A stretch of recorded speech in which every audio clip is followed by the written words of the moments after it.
Bonjour, parmi les sorties de ce mercredi 26 avril 2017, nous vous proposons 3 films.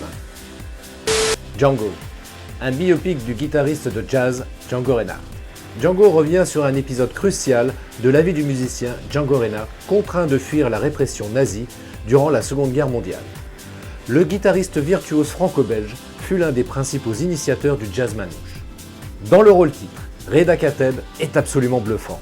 Le casting de Django inclut également la célèbre comédienne belge Cécile de France et la chanteuse hongroise Bea Pallia qui interprète la femme du guitariste. La musique de Django Reinhardt nous transporte tout en nous traversant. Ding ding ding ding ding.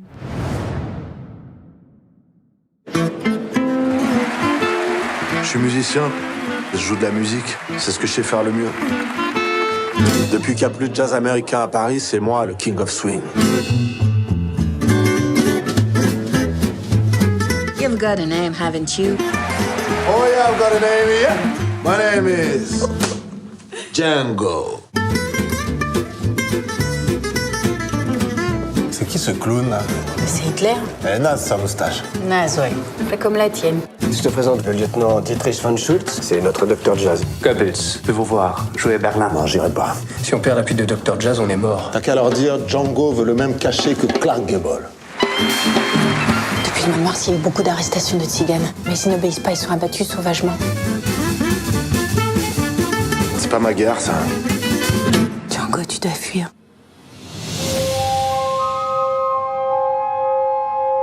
Ce qui prépare dans l'ombre est abominable.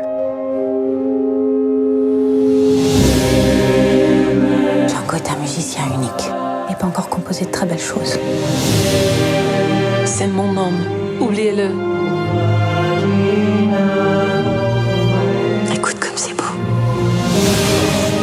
Ça fait 2 mois que je poireaute ici. Tu devais nous faire passer en Suisse. Je suis là avec ma famille à attendre un signal pour passer. C'est jamais le bon moment. J'y crois plus à vos promesses. Si ils te capturent, ils te tueront. Vous connaissez la musique au moins? Non.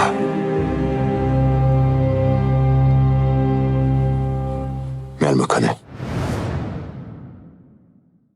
Jour J.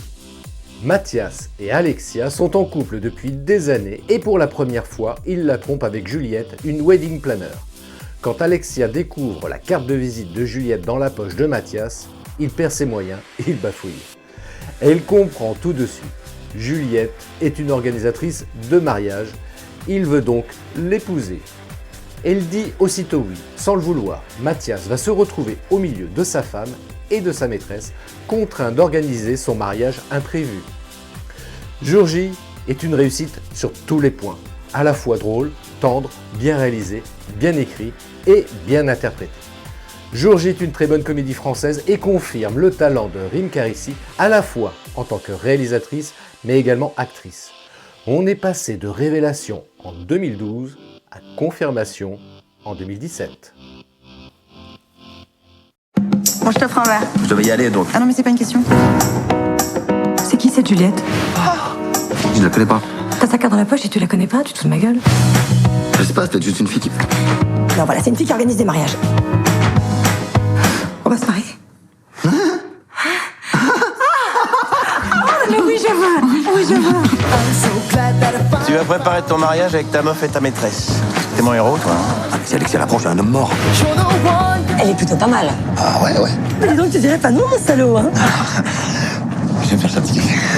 Alors, ce château bénéficie d'une magnifique terrasse. Pour la réception du mariage, ça sera super. J'aime pas.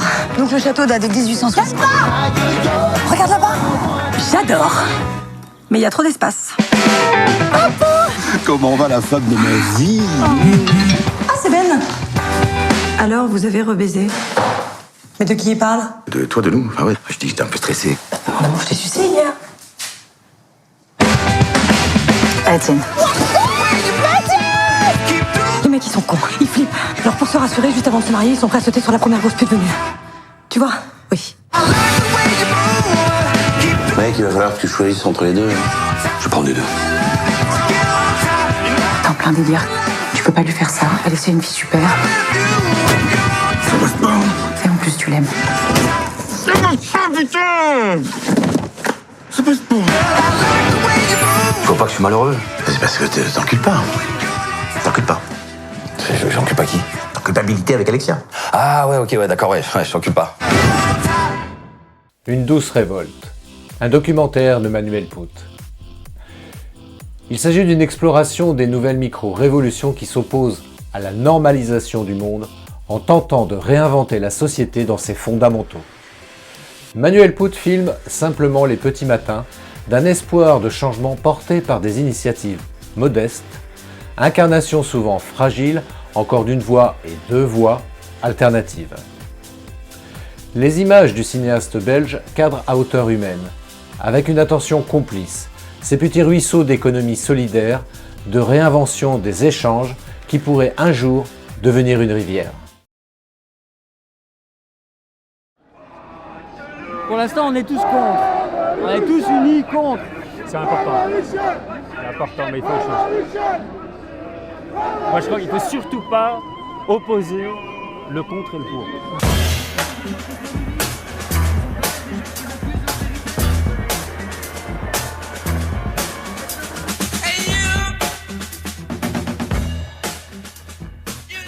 Aujourd'hui, un peu partout, des citoyens s'associent pour créer concrètement un nouveau projet de société.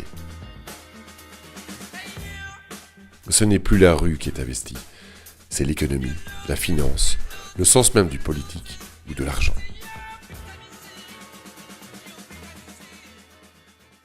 La monnaie conventionnelle n'est pas neutre, elle provoque entre autres une compétition parmi les participants. Ce qui est un problème quand vous voulez qu'il y ait une société qui soit collaborative. Aujourd'hui, le fait de se laisser dominer par la finance, c'est une approche totalement mortifère de nos sociétés, puisque des sociétés qui font du résultat, eh bien, licencient, et plus elles licencient, plus leur cours de bourse monte.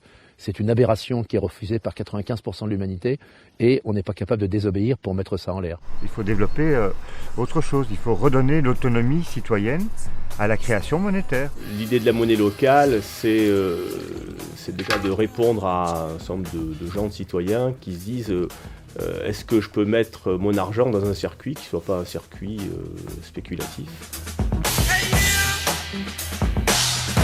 Il s'agit aussi de redonner à l'économie son sens primordial d'échange et de coopération. L'idée d'une accorderie, c'est de permettre à des gens d'être en lien les uns avec les autres pour échanger du temps et pour échanger leurs talents, leurs compétences. Donc l'accorderie, en fait, c'est des échanges de services non monétaires entre particuliers. Tout le monde peut faire quelque chose. Moi, je trouve que personne n'est nul. De toute façon, on peut tous apporter son petit grain. Il s'agit de redonner son sens politique en se le réappropriant. Je pense qu'aujourd'hui, compte tenu des problèmes qui se posent, on arrive à la limite de la démocratie représentative et que cette expérience de démocratie participative, c'est l'avenir. La cellule communale, la commune, c'est le dernier endroit où on peut résister. C'est le dernier endroit où on peut avoir des contacts avec ses élus. Le jour où la cellule communale disparaîtra, vous n'aurez plus d'interlocuteurs. Vous n'aurez que des technocrates. Et les technocrates ne sont pas élus, donc ils n'en ont rien à faire de l'élection prochaine. Vous n'aurez pas de moyens de pression sur eux. Et vous vous retrouverez dans une situation qui est celle de l'Europe aujourd'hui, où les élus ne décident de rien. Des révoltes douces, mais profondes, qui contestent le mythe d'une croissance infinie. Tout le monde est dans son coin, ouais. Ouais, je suis d'accord. Mais c'est pour ça qu'on a fait, nous, on parle de rassemblement.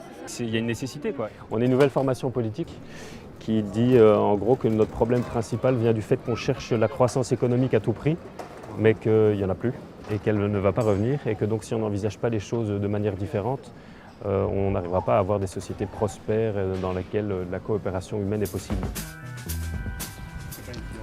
Il peut s'agir aussi de redonner du sens à la vie elle-même, en visant un vrai bien-être et en refusant l'accélération effrénée du temps.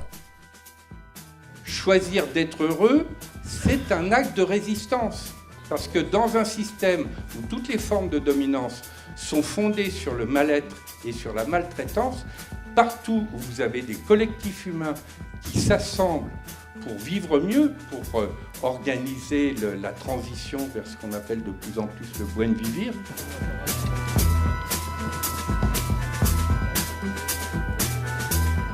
Le bien vivre, ce n'est pas le bien-être au sens de la société d'hyperconsommation.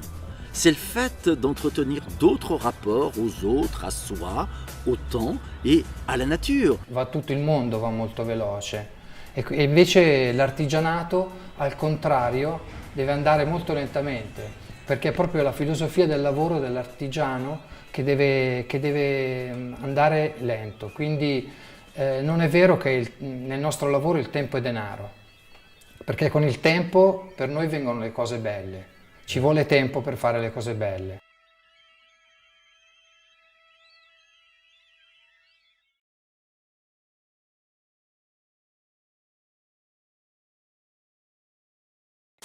Voilà, faites votre choix et bon film.